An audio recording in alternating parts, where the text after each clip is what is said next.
জামায়াত নেতা দেলোয়ার হোসেন সাঈদীর বিরুদ্ধে যুদ্ধাপরাধের মামলায় সাক্ষ্য দিতে রাজি না হয় সাক্ষী সুখরঞ্জন বালিককে গুম নির্যাতনের ঘটনায় শেখ হাসিনা সাবেক প্রধান বিচারপতি সুরেন্দ্র কুমার সিনহা তৎকালীন প্রসিকিউশন সহ ৩২ জনের বিরুদ্ধে ট্রাইব্যুনালে অভিযোগ দায়ের করা হয়েছে।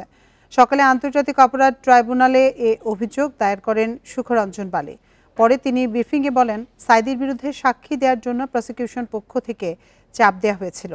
২০১২ সালের ৫ নভেম্বর সাঈদীর পক্ষে সাক্ষ্য দিতে আসলে সাদা পোশাকধারী পুলিশ মাইক্রোবাসে নিয়ে যায়। ২ মাস ১৭ দিন চোখ বেঁধে রাখে, পরে সীমান্তে দিয়ে ভারতের বিএসএফের হাতে তুলে দেয় এবং সেখানে ৫ বছর জেলে ছিলেন তিনি। যাদের আসামি করা হয়েছে তারা হলেন শেখ হাসিনা, সাবেক প্রধান বিচারপতি সুরেন্দ্র কুমার সিনহা, ট্রাইব্যুনালের সাবেক বিচারপতি নিজামুল হক নাসিম, সাবেক আইনমন্ত্রী শফিক আহমেদ, প্রসিকিউটর রানা দাশগুপ্ত, প্রসিকিউটর হায়দার আলী সহ ৩২ জন। দেলোয়ার হোসেন সাঈদী আমৃত্যু কারাদণ্ড মাথায় নিয়ে ২০২৩ সালের ১৪ই আগস্ট হাসপাতালে মারা যান। আমার এলাকায় সে এমপি ছিল, সে যখন এমপি ছিল আমার মায়ের কোলে বসবাস করছে, সেই রকম সে একটা ভালো লোক ছিল।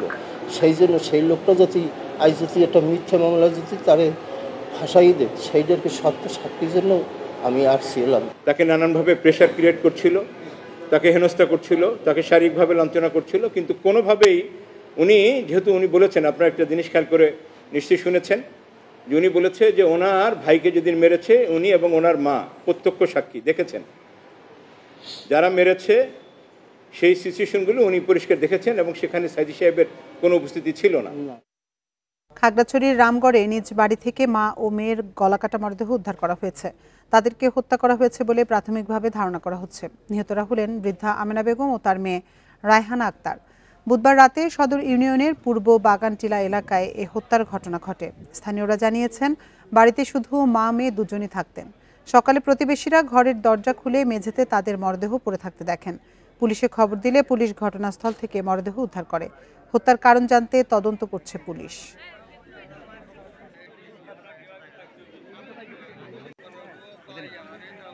যে এই ঘটনাটা ঘটাইছে, নৃশংস হত্যা করছে, আমরা এলাকার বাসী যারা আছি প্রত্যেকে খুনির দৃষ্টান্তমূলক শাস্তি চাই, বিশেষ উচ্চমানের শাস্তি চাই। দেখে দেখি লাশ এবারে মহিলাটা ডাক দিই সবার জানাচ্ছে মারি দিয়েছে, এবার সবাই লোক সেখানে খুলে দিয়েছে। আলামত সংগ্রহ করে আমরা লাশ ময়নাতদন্তের ব্যবস্থা করব এবং তদন্ত সাপেক্ষে অপরাধী যারা যারা এই ঘটনার সাথে জড়িত প্রত্যেককে আমরা শনাক্ত করে ওদেরকে আইনের আওতায় নিয়ে আসবো।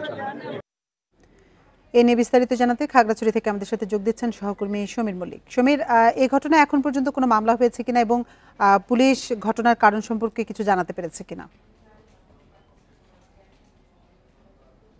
দেখুন, আজকে সকালে কিন্তু সকাল 10টার দিকে রামগড়ের পূর্ব বাগানটিলা এলাকায় এই ঘটনাটি হয়েছে।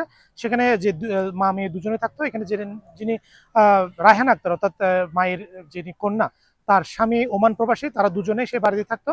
এবং এই ঘটনাটি হওয়ার পর আসলে সকালবেলা স্থানীয় আশপাশে যারা ছিল তারা টের পেয়েছে। টের পাওয়ার পরে পুলিশকে খবর দিয়েছে। পুলিশ আসলে মৃতদেহ উদ্ধার করেছে। তবে স্থানীয়দের সাথে আমি কথা বলেছি, একই সাথে পুলিশের যিনি ওসি মঈনুদ্দিন তার সাথে আমি কথা বলেছি। তিনি আমাদেরকে বলেছেন এখনো পর্যন্ত আসলে কেন এই হত্যাকাণ্ডটি হয়েছে সেটি কিন্তু তারা বুঝতে পারছে না এবং সেটা তদন্ত করে দেখছে।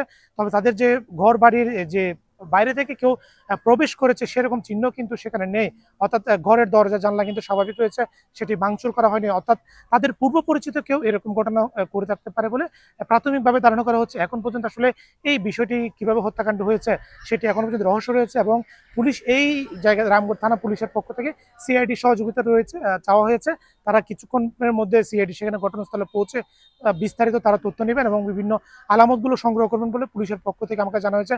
কিছুক্ষণ আগে আমি রামগড় থানার যিনি ভারপ্রাপ্ত কর্মকর্তা মঈনুদ্দিনের সাথে কথা বলেছি, তিনি আমাদেরকে এখন পর্যন্ত আসলে এই ঘটনায় কোনো মামলা হয়েছে সেটাও জানাননি। একই সাথে এই ঘটনায় কাউকে আটক করা যায়নি এবং তিনি আমাদেরকে যে বিষয়টি জানিয়েছেন যে দ্রুত সময়ের মধ্যে আসামিকে গ্রেপ্তার করার জন্য তারা যত ধরনের তাদের চেষ্টা চালানো দরকার সেটি করছে। তারা বিভিন্ন স্থানীয়দের সাথে কথা বলেছে এবং আমরা সকালে সেখানে স্থানীয়দের যে বক্তব্য পেয়েছি, আসলে এই বাড়িটি কিছুটা নির্জন এবং একই সাথে আশপাশে কোনো বসতি নেই, তার যে কারণে আসলে এখানে জনবিচ্ছিন্ন একটি এলাকা। এখানে যারা আসামি দুর্বৃত্তরা আসলে সহজেই খুন করে তারা সেখান থেকে পালিয়েছে। তবে এখন পর্যন্ত এই ঘটনায় যারা জড়িত তাদেরকে গ্রেপ্তার করা সম্ভব হয়নি এখন পর্যন্ত, এবং এই ঘটনায় এখন পর্যন্ত রামগড় থানায় মামলা হয়নি। তবে পুলিশের পক্ষ থেকে জানানো হচ্ছে লাশগুলো উদ্ধার করে খাগড়াছড়ি সদর থানায় পাঠানো হবে এবং সেখানে ময়নাতদন্ত শেষে পরবর্তী যে আইনগত প্রক্রিয়া সেটা নেওয়া হবে।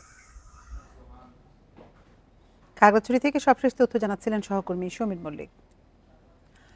পাবনার আটঘরিয়ায় মোবাইল চোরে ছুরিকাঘাতে আসাদ নামে এক যুবক নিহত হয়েছে। এ ঘটনায় জড়িত একজনকে আটক করেছে পুলিশ। বুধবার রাত ৯টার দিকে উপজেলার পারখিদিরপুর গ্রামে এই হত্যাকাণ্ডের ঘটনা ঘটে। পুলিশ জানায় রাত ৯টার দিকে আসাদের ঘরের জানালা দিয়ে কয়েকজন মিলে তার মোবাইল ফোন চুরি করে নিয়ে যাচ্ছিল। এ সময় তার স্ত্রী চিৎকার দিলে একজনকে ধরে ফেলেন আসাদ। তখন চোরের দল ধারালো অস্ত্র দিয়ে তাকে এলোপাতাড়ি ছুরিকাঘাত করলে ঘটনাস্থলেই তার মৃত্যু হয়। পরে মরদেহটি উদ্ধার করে পাবনা জেনারেল হাসপাতালে মর্গে পাঠায়।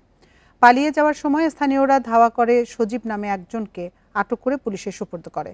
ঘটনায় জড়িত অন্যদের ধরতে কাজ করছে পুলিশ।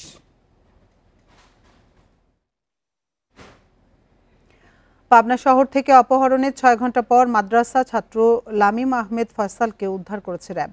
অপহরণের শিকার ফয়সাল জামিয়া আশরাফিয়া মাদ্রাসার মক্তব বিভাগের শিক্ষার্থী।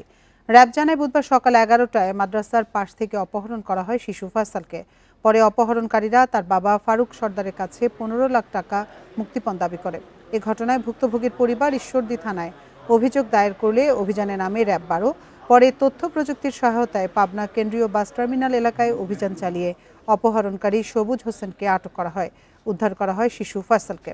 আটক আসামিকে থানায় হস্তান্তরের প্রক্রিয়া চলছে বলে জানিয়েছে র্যাব। কুমিল্লা ২ আসন হোমনা মেঘনা পুনর্বহালের দাবিতে ঢাকা চট্টগ্রাম মহাসড়কের ভাটের চর এলাকায় ১ ঘন্টা মহাসড়ক অবরোধ করে বিক্ষোভ করে নাগরিক সমাজ। এতে মহাসড়কের ৫ কিলোমিটার জুড়ে সকাল ১০টা থেকে বেলা ১১:৩০ পর্যন্ত যানজট সৃষ্টি হয়। পরে অবরোধ তুলে নিলে যান চলাচল স্বাভাবিক হয়। গত ৩০ জুলাই আসন পুনর্বিন্যাসের খসড়ায় হোমনা ও তিতাস উপজেলা মিলে কুমিল্লা ২ আসন ঘোষণা করা হয়। এই খসড়া প্রত্যাখ্যান করে নির্বাচন কমিশনে আবেদন করে বিভিন্ন রাজনৈতিক দল ও নাগরিক সমাজ। আগামী ২৪ আগস্ট এই আবেদনের প্রেক্ষিতে শুনানি নির্ধারণ করে নির্বাচন কমিশন। এদিকে বাগেরহাটের ৪টি সংসদীয় আসন পুনর্বহালের দাবিতে ৩.৫ ঘন্টা বাগেরহাট মাওয়া সড়কের নওয়াপাড়ায় অবরোধ কর্মসূচি পালন করে সর্বদলীয় সম্মিলিত কমিটি।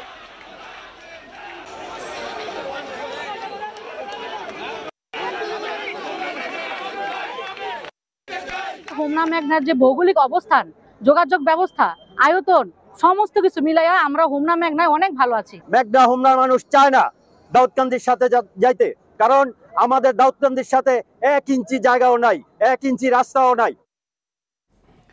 জুলাই গণঅভ্যুত্থানে সাভারের ডেইরি ফার্ম স্কুলের শিক্ষার্থী আলিফ হত্যার নির্দেশদাতা হিসেবে অভিযুক্ত রাহুল চন্দ্রকে আন্দোলনের মুখে ঝালকাঠির রাজাপুরের ইউএনও পদ থেকে বদলি করা হয়েছে। জনপ্রশাসন মন্ত্রণালয়ের অভ্যন্তরীণ নিয়োগ শাখা থেকে জারি করা প্রজ্ঞাপনে জানানো হয়, রাহুল চন্দ্রকে বিশেষ ভারপ্রাপ্ত কর্মকর্তা হিসেবে জনপ্রশাসন মন্ত্রণালয়ে পদায়ন করা হয়েছে। প্রজ্ঞাপনে আরও বলা হয়, জনস্বার্থে এ বদলি অবিলম্বে কার্যকর হবে। এদিকে ইউএনও রাহুল চন্দ্রের গ্রেপ্তারের দাবিতে জুলাই যোদ্ধা ব্যানারে এক মানববন্ধন অনুষ্ঠিত হয়। উপজেলা পরিষদ চত্বরে আয়োজিত এই কর্মসূচিতে অংশ নেন বিভিন্ন রাজনৈতিক সামাজিক সংগঠন ও সাধারণ মানুষ।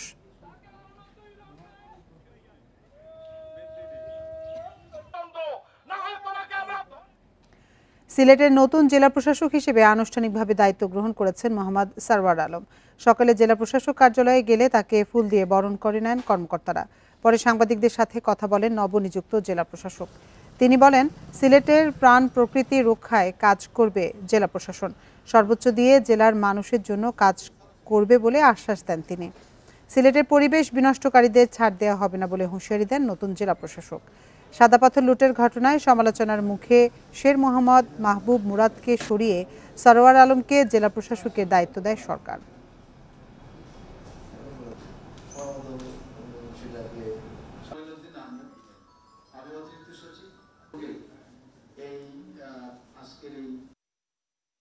জাহাঙ্গীরনগর বিশ্ববিদ্যালয় কেন্দ্রীয় শিক্ষার্থী সংসদ জাকসু ও হল সংসদের মনোনয়নপত্র উত্তোলন ও জমাদানের শেষ দিন আজ। সকাল ৯টা থেকে দুপুর ২টা পর্যন্ত মনোনয়নপত্র উত্তোলন আর বিকেল ৪টা পর্যন্ত জমা দেওয়া হয়। এরপর আর কোনো মনোনয়ন ফর্ম জমা নেওয়া হবে না বলে এক বিজ্ঞপ্তির মাধ্যমে জানিয়েছে বিশ্ববিদ্যালয় প্রশাসন। এর আগে 18 ও 19 আগস্ট মনোনয়ন ফরম উত্তোলন ও জমার সময় নির্ধারণ করেছিল জাবি প্রশাসন। পরে ছাত্র সংগঠন ও শিক্ষার্থীদের সময় বাড়ানোর দাবির প্রেক্ষিতে একদিন সময় বাড়ায় নির্বাচন কমিশন। গত 2 দিনে কেন্দ্রীয় সংসদের জন্য 87 জন ও হল সংসদের জন্য 241 জন মনোনয়নপত্র সংগ্রহ করেন, আর জমা দিয়েছেন 4 জন।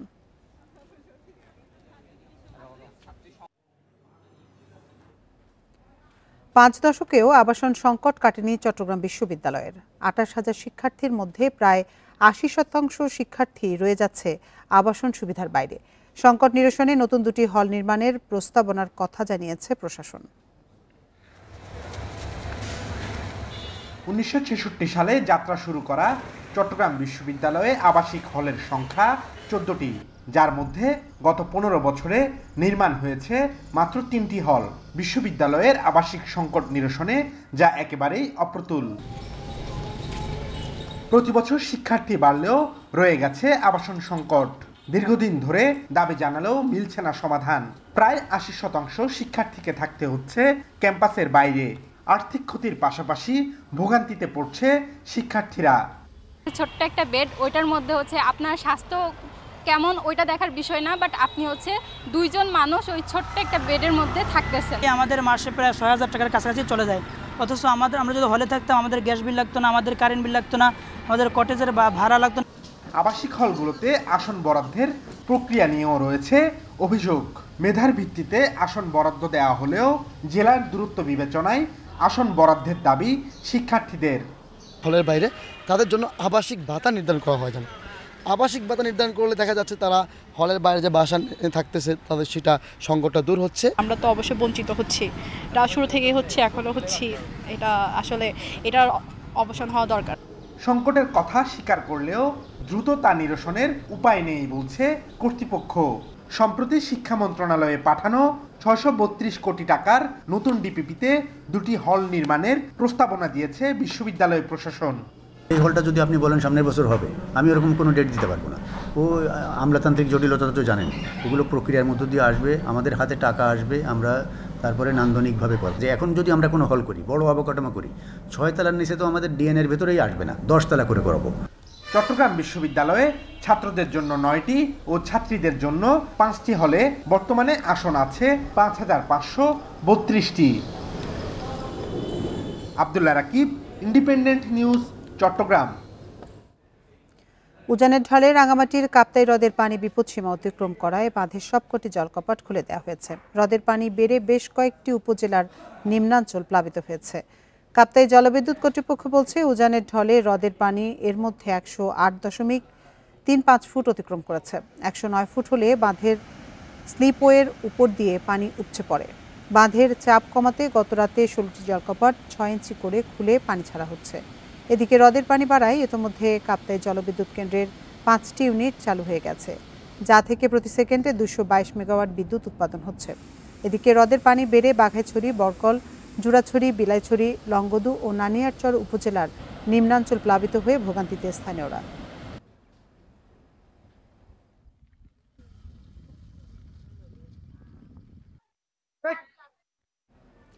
মৌসুমী বায়ুর প্রভাবে সকাল থেকে থেমে থেমে বৃষ্টি হয় নোয়াখালী, লক্ষ্মীপুর ও কুয়াকাটায়। নোয়াখালী শহরের হাউজিং, মধুসূদনপুর, লক্ষ্মীনারায়ণপুর, ফকিরপুর, খন্দকারপাড়া সহ কিছু এলাকায় জলাবদ্ধতার সমস্যা দেখা দিয়েছে। শহরের বেশ কিছু সড়কে পানি জমে থাকায় ভোগান্তি বেড়েছে স্থানীয় বাসিন্দাদের। লক্ষ্মীপুরে বুধবার দুপুর থেকে বৃহস্পতিবার সকাল পর্যন্ত বৃষ্টি হয়, এতে দুর্ভোগে পড়েন শিক্ষার্থী ও কর্মজীবী মানুষ। এদিকে কুয়াকাটায় 3 দিন ধরে থেমে থেমে বৃষ্টি হয়। 3 দিনের বৃষ্টিতে তলিয়ে গেছে আমনের ক্ষেত। পচে যাওয়ার শঙ্কায় দুশ্চিন্তায় আমন চাষি সহ মৌসুমী সবজি চাষিরা। আগামী 5 দিন বৃষ্টিপাত অব্যাহত থাকতে পারে এবং দমকা বা ঝোড়ো হাওয়া বয়ে যেতে পারে বলে জানিয়েছে জেলা আবহাওয়া অফিস।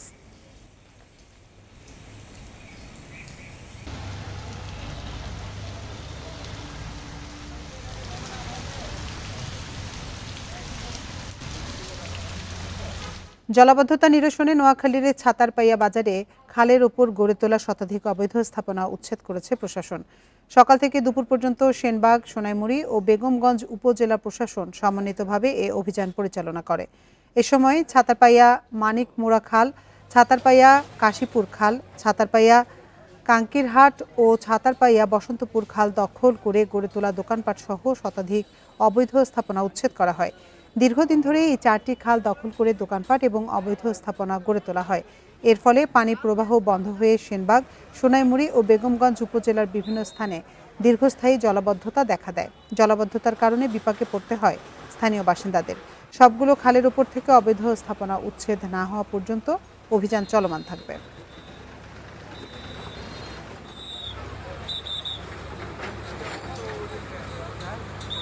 এখানে প্রায় খালের 4টি অংশে আনুমানিক শতাধিক অবৈধ দখলদার কাজকে আমরা উচ্ছেদ করছি। উচ্ছেদ কার্য সম্পন্ন হওয়ার পরে এই অঞ্চলের পানি যে ফ্লোটা এখান থেকে চৌমনি খাল পর্যন্ত চলে যায়, এই পানির প্রবাহতে আর কোনো বাধা থাকবে না। চট্টগ্রামের বোয়ালখালীতে অভিযান চালিয়ে অস্ত্র, ইয়াবাসহ জাকির হোসেন, আরমান হোসেন জিসান ও জুবাইদ হোসেন রাব্বি নামে 3 জনকে গ্রেপ্তার করেছে সেনাবাহিনী। ভোরে উপজেলার কধুরখিল এলাকায় অভিযান চালিয়ে তাদের গ্রেপ্তার করা হয়। বোয়ালখালী আর্মি ক্যাম্পের ক্যাম্প কমান্ডার মেজর রাসেল প্রধান জানান, আসামিরা বেশ কিছুদিন ধরে এলাকায় ইয়াবা বিক্রি ও সাধারণ মানুষকে বিভিন্নভাবে হয়রানি ও হুমকি দিয়ে আসছিল। পরে অভিযোগের ভিত্তিতে ভোরে কধুরখিল এলাকায় বিশেষ অভিযান পরিচালনা করা হয়। অভিযানে 2টি দেশীয় পিস্তল, 3টি দেশীয় অস্ত্র ও 3টি মোবাইল ফোন সহ 3 জনকে গ্রেপ্তার করা হয়। পরে তাদের নামে মামলা দিয়ে বোয়ালখালী থানায় হস্তান্তর করা হয়েছে।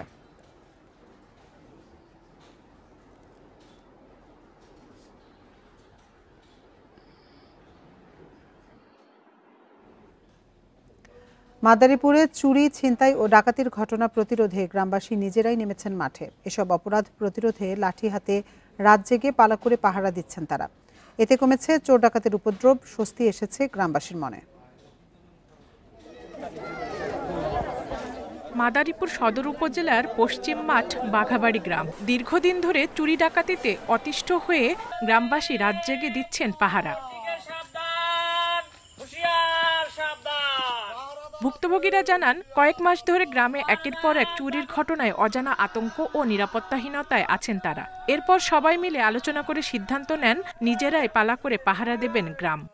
আমরা গ্রামে অনেক সতর্ক হয়ে থাকি, কিন্তু এরপরও আমরা ঘরে ভালোভাবে ঘুমাইতে পারি না। আমাকে এলাকায় যারা যত চুরি দাঁড়ি না হয়, এই জন্য আমরা বলছি, যদি চোর আসে আমরা কেউ ছাড় দেবো না, আর এই চোরের পক্ষ যে নেবে তারও ছাড় দেবো না।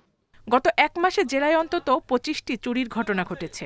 চোর চক্র ধরতে অভিযানের পাশাপাশি গ্রামাঞ্চলে টহল বাড়ানো হয়েছে বলে জানিয়েছে পুলিশ। চুরি এবং ছিনতাই প্রতিরোধে মহাসড়ক কেন্দ্রিক টহল বাড়িয়েছি এবং এলাকা কেন্দ্রিকও আমাদের যে যারা বিভিন্নভাবে পেট্রোলিং করছে, টহল দিচ্ছে গ্রামের মধ্যে, এর ব্যাপারে আমাদের জিরো টলারেন্সি এবং যেই অপরাধী হোক না কেন আমরা তাদেরকে আইনের আওতায় নিয়ে আসবো। প্রতিটি গ্রামে এ ধরনের উদ্যোগ নিলে অনাকাঙ্ক্ষিত অনেক ঘটনায় প্রতিরোধ করা সম্ভব হবে বলে মনে করছেন ভুক্তভোগীরা। Independent news. পটুয়াখালী বাস টার্মিনালে যাত্রী দুর্ভোগ কমাতে ও সড়ক মেরামতের দাবিতে মানববন্ধন অনুষ্ঠিত হয়েছে। সকালে আমার বাংলাদেশ পার্টি, এবি পার্টির আয়োজনে বাস টার্মিনালে এই মানববন্ধন অনুষ্ঠিত হয়। এ সময় বক্তারা বলেন, দীর্ঘদিন ধরেই বাস টার্মিনালের বেহাল দশা। সামান্য বৃষ্টি হলেই টার্মিনাল এলাকায় জলাবদ্ধতা সৃষ্টি হয়। এতে ভোগান্তিতে পড়তে হয় যাত্রী ও পরিবহন শ্রমিকদের। তাই দ্রুত সময়ের মধ্যে বাস টার্মিনালটি সংস্কার কিংবা পুনর্নির্মাণের দাবি জানান তারা। 2003 সালের 1,65,00,000 টাকা ব্যয়ে 2 একর জমির উপর বাস টার্মিনালটি নির্মাণ করে এলজিইটি। পরে তারা এটি পৌরসভার কাছে হস্তান্তর করে।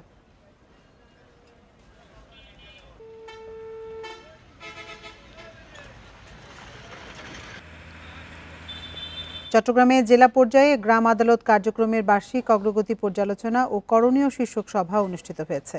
জেলা প্রশাসনের আয়োজনে সকাল 11টায় পিটিআই মিলনায়তনে সভাটি অনুষ্ঠিত হয়।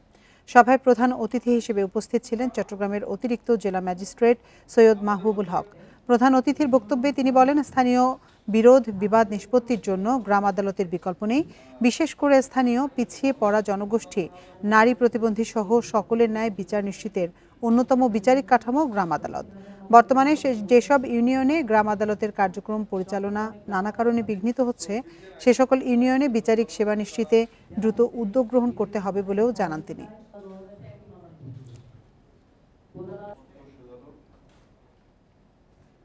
সুনামগঞ্জের হাওড়বাসীর জন্য কেনা 4টি নৌ অ্যাম্বুলেন্স পড়ে থেকে নষ্ট হয়েছে। কোটি টাকা খরচ করে কেনা এসব অ্যাম্বুলেন্স কাজে আসেনি। অবহেলা আর অযত্নে নষ্ট হয়ে গেছে নৌপথের এই যান, এমনকি চুরি হয়ে গেছে সরঞ্জামও। চালক ও তেলের বরাদ্দ না থাকায় তা কাজে আসেনি দাবি সিভিল সার্জনের। সুনামগঞ্জের দুর্গম তাহিরপুরের গ্রাম বরদলের বাসিন্দা শাটুর্দা আয়েশা বেগম কিছুদিন আগে রাতে অসুস্থ হয়ে পড়লে নৌকা না পাওয়ায় হাসপাতালে নিতে স্বজনদের অপেক্ষা করতে হয় সকাল পর্যন্ত। রোগীদের নৌপথে হাসপাতালে নেওয়ার জন্য স্বাস্থ্য কমপ্লেক্সের নৌ অ্যাম্বুলেন্স থাকলেও তা কখনোই পাননি হাওরবাসী।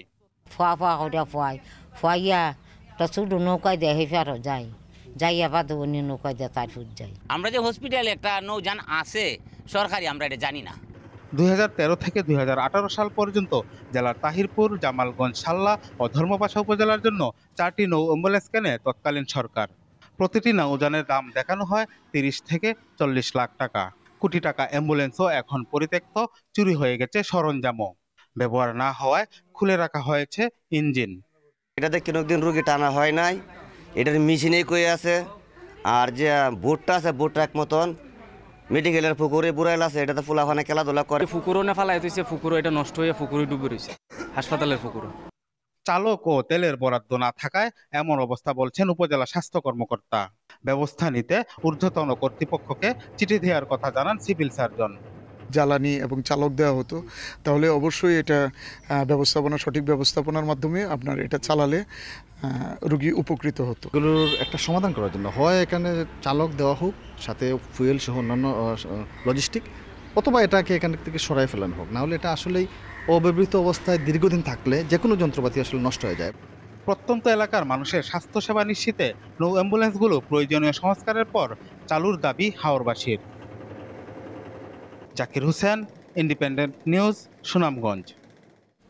বুড়িগঙ্গা নদীর তীর থেকে অবৈধ স্থাপনা অপসারণে দ্বিতীয় দিনের মতো যৌথ অভিযান চালাচ্ছে ঢাকা জেলা প্রশাসন ও বিআইডব্লিউটিএ।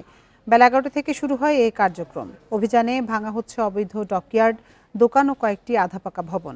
এছাড়া বুধবার শুরু হওয়া সাবেক প্রতিমন্ত্রী নসরুল হামিদের বাংলো বাড়ি ভাঙার বাকি কাজও আজ হবে। এর আগে বুধবার দক্ষিণ কেরানীগঞ্জে নদীর জমিতে অবৈধভাবে করা সাবেক প্রতিমন্ত্রীর বাংলো বাড়িটির একাংশ ভাঙা হয়। অতীতে কয়েকবার চেষ্টা করলেও ক্ষমতার দাপটের কারণে ভাঙা যায়নি বাড়িটি, জানান বিআইডব্লিউটিএ এর কর্মকর্তারা। তারা জানান 2019 সালে বুড়িগঙ্গার নদী ও আশপাশের সরকারি জায়গার সীমানা নির্ধারণ করা হয়। প্রভাবশালীদের অবৈধ স্থাপনার কারণে সংকুচিত হয়ে পড়েছে নদী। এসব জমি পুনরুদ্ধারে নিয়মিত অভিযান চলবে।